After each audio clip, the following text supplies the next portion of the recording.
మిత్రులారా, ఎంతో కాలం నుండి నేను ప్రార్థిస్తున్నాను సరియైన సమయంలో మీతో సత్యం మాట్లాడాలి అని. Cine actor super star Krishna గారి ఫ్యూనరల్కి వెళ్ళడం మీరు నన్ను చూశారు. తారక రత్న ఫ్యూనరల్కి వెళ్ళినప్పుడు ప్రెస్లో మాట్లాడను అని చెప్తే ప్రెస్ వాళ్ళు ఫోర్స్ చేస్తే మాట్లాడాను. అయితే ఒకటన్నాను, ఇప్పుడు రాజకీయం చెయ్యొద్దు అన్నాను.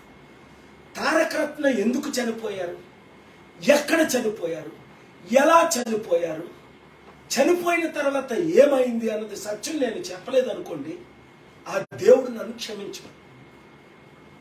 కుప్పంలో తారక రత్న చంద్రబాబు నాయుడు గారు లోకేష్ మీటింగ్కి వెళ్ళాడు. అక్కడ ఏమైంది అన్నది ఇప్పుడు నేను చెప్పను, ఎట్లా చనిపోయారు అన్నది కూడా నేను ఇప్పుడు చెప్పను. సరి అయిన ఇన్వెస్టిగేషన్ జరిగితే ఎప్పుడు చనిపోయారు, ఏం చనిపోయారు అన్నది మీకు అర్థం అవుద్ది.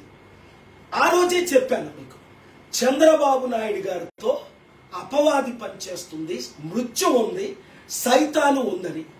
గుంటూరు వెళ్ళాం కదా, కందుకూరు వెళ్ళాం కదా, ఏమైంది? నడి రోడ్డు మీద మీటింగ్ పెట్టి 8 మంది ప్రాణాలు పోతే కనీసం ఒక్కరినైనా ఆయన ఆదుకున్నారా? మన బడుగు బలహీన వర్గాల కంటే ఆయనకు ప్రేమ ఉందా? వెంటనే గుంటూరులో మీటింగ్ పెట్టారు, అక్కడ 3 చనిపోయారు, 2 మహమ్మదీలు. వాళ్ళని ఆదుకున్నారా? లేదు. ఈయనకి కావాల్సింది కేవలం రాజకీయం మాత్రమే. ఇప్పుడు 4 వైఎస్ఆర్సీపీ ఎమ్మెల్యేలు చంద్రబాబు నాయుడు ఎమ్మెల్సీకి ఓట్లేయడం ఏంటి గుర్తుంది కదా? నోటుకు ఓటు కేసులో చంద్రబాబు నాయుడు గారు వర్డ్స్ రికార్డ్ అవ్వడం, రేవంత్ రెడ్డి దానికి అరెస్ట్ అవ్వడం, కేసులు నడ్డం ఇంకా జరుగుతున్నాయి. నేను మీకు వార్నింగ్ ఇస్తుంది, వైఎస్ఆర్సీపీలో ఉన్న 40 ఎమ్మెల్యేలు 100 కోట్లు తీసుకొని పార్టీ మారాలని ఆశిస్తున్నారట. మీలో ఒక్కడు 1000 కోట్లు ఖర్చు పెట్టినా, 1,00,000 కోట్లు ఖర్చు పెట్టినా మీరు గెలవరు. ఎందుకు అంటే చంద్రబాబు నాయుడుతో దేవుడు లేడు, సత్యం లేదు, నీతి లేదు, నిజాయితీ లేదు, మంచి లేదు. స్పెషల్ స్టేటస్ తెచ్చారా? స్పెషల్ ప్యాకేజ్ తెచ్చారా 5 సంవత్సరాలు? కనీసం రాజధాని అయినా కట్టారా 5 సంవత్సరాలు? బాబు రావాలి, జాబు రావాలి అన్నారు, ఒక్క కంపెనీని తీసుకొచ్చారా చంద్రబాబు నాయుడు గారు? జగన్మోహన్ రెడ్డి గారు అంటే 5 లక్షల కోట్ల అప్పుతో ఉన్నదాన్ని ఇన్హెరిట్ చేశారు ఈ 4 సంవత్సరాలు. అందుకనే మరొకసారి నేను జగన్మోహన్ రెడ్డి గారిని, ముఖ్యమంత్రి కేసీఆర్ గారికి ఆహ్వానిస్తున్నా. అక్టోబర్ 1, 2 గత సంవత్సరం మంచి మీటింగ్ అయింది, మీరు చూశారు. ఈ సంవత్సరం 100 మంది బిలియనీర్లు, ప్రెసిడెంట్లు, ప్రైమ్ మినిస్టర్లతో మన హైదరాబాద్లో 2 రాష్ట్రాలకు ఉన్న క్యాపిటల్లో మీటింగ్ పెడుతున్నాను. 2 ముఖ్యమంత్రులు కూడా గెస్ట్ ఆఫ్ ఆనర్స్గా పిలుస్తున్నాను. 1,00,000 కోట్లు తెలంగాణకి, 1,00,000 కోట్ల ఆంధ్రాకి, ఇంకా ఎక్కువ ఉండొచ్చు. అప్పులు తీర్చుతాం, అభివృద్ధి చేసుకుందాం. మీరు మాత్రం గమనించండి, చంద్రబాబు నాయుడుతో ప్రతి ఒక్కరూ నామా నాగేశ్వరరావు ఎందుకు వదిలేశారు? పెద్దలందరూ ఎందుకు విడిచిపెట్టారు? పేర్లు చెప్పాలా? అవసరం లేదు కదా. ఆయనకి చంద్రబాబు నాయుడు గారికి రైట్ హ్యాండ్ సీఎం రమేష్ కమ్మ, చంద్రబాబు నాయుడికి లెఫ్ట్ హ్యాండ్ సుజనా చౌదరి. 100లో ఒక్కరు కూడా ఆయనతో ఎందుకు ఉండలేదు? నేను ఆయన గురువుని 25-30 సంవత్సరాలు, నేను లేకపోతే ఆయన ఎమ్మెల్యే అవరు అప్పుడే.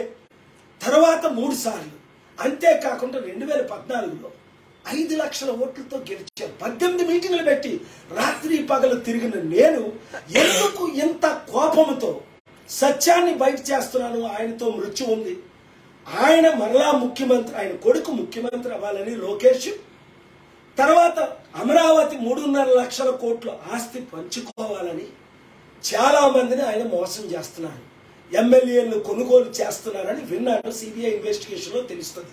కనుక నేనేమంటున్నానంటే, జూన్ 30 వరకు ఏ ఒక్కరు చంద్రబాబు నాయుడు పార్టీలో చేరకండి. ప్రతి గ్రామంలో మన స్థాయి కమిటీలు వస్తాయి, అప్పుడు మీరు చూడండి. ఏం చేయబోతున్నానో అన్నది నేను ఇప్పుడు చెప్పను. మీ కొరకు, మన కొరకు, మన తెలుగు రాష్ట్రాల అభివృద్ధి కొరకు కలిసి పనిచేద్దాం. చంద్రబాబు నాయుడు తెలంగాణలో భూస్థాపితం అవుతుందన్నాను కదా 2018లో, అయిందా లేదా? ఆయన గెలవరన్నాను, చిత్తుగా ఓడిపోతారన్నారు. ఆంధ్రాలో ఓడిపోయారా లేదా? ఇవాళ నరేంద్ర మోదీ గారు 4 సంవత్సరాలు ఆయనకి ఎందుకు ఒక అపాయింట్మెంట్ ఇవ్వలేదు? నిన్న కాక మొన్న కలిసేది తప్ప. ఎందుకంటే ఆయన ఎన్టీ రామారావు గారు నమ్మలేదు, ఆయన బంధువులు నమ్మలేదు, ఆయన ప్రియులు నమ్మలేదు, ఆయన చుట్టూ ఉన్న 100లో ఒక్కరు నమ్మలేదు. మీరు మోసపోకండి బడుగు బలహీన వర్గాలు. ప్రజాశాంతి పార్టీ వచ్చింది, మనం వచ్చాం, మన అధికారం మనం చేసుకుందాం. జగన్మోహన్ రెడ్డి గారి కొరకు ప్రార్థన చేయండి. ఆయన వెంటనే ఇన్విటేషన్ యాక్సెప్ట్ చేసి అక్టోబర్ 1, 2కి కేసీఆర్ గారు ఆయన స్పెషల్ గెస్ట్లుగా వచ్చి సమిట్ ద్వారా అభివృద్ధి చేద్దామని నేను కోరుకుంటున్నాను. Thank you very much. ఈ సమిట్ల ద్వారా ఎంత మేలు జరుగుతుందో నేను తర్వాత మీకు వీడియో చూశారు కదా. దేశంలో నెంబర్ 2 పరుషోత్తం రూపాల గారు దీనికి హోస్ట్ కమిటీ. మన రాష్ట్రంలో ఎంత గద్దరన్న లాంటి వారు, ఎంతమంది జేడి లక్ష్మీనారాయణ లాంటి వారు, జస్టిస్ చంద్రకుమార్, కాంగ్రెస్ హనుమంతరావు గారు అందరూ హోస్ట్ కమిటీలు. ఈ హోస్ట్ కమిటీల ద్వారా ప్రపంచ నాయకులను మనం పిలిపించి మన రాష్ట్ర దేశ అభివృద్ధి కొరకు కృషి చేద్దాం. Thank you very much. Share this video with every. Hi friends, మా టుడే టుమారో యూట్యూబ్ ఛానల్ చూస్తున్నందుకు చాలా థ్యాంక్స్. మరిన్ని లేటెస్ట్ వీడియోస్ కోసం వెంటనే సబ్స్క్రైబ్ చేయండి. అలాగే ఈ బెల్ ని కూడా రింగ్ చేసేయండి. మా నోటిఫికేషన్స్ అన్ని మీ మొబైల్లో వస్తాయి. అలాగే మా వీడియోస్ మీకు నచ్చితే లైక్ చేయండి, షేర్ చేయండి, నచ్చకపోతే కామెంట్ చేయండి.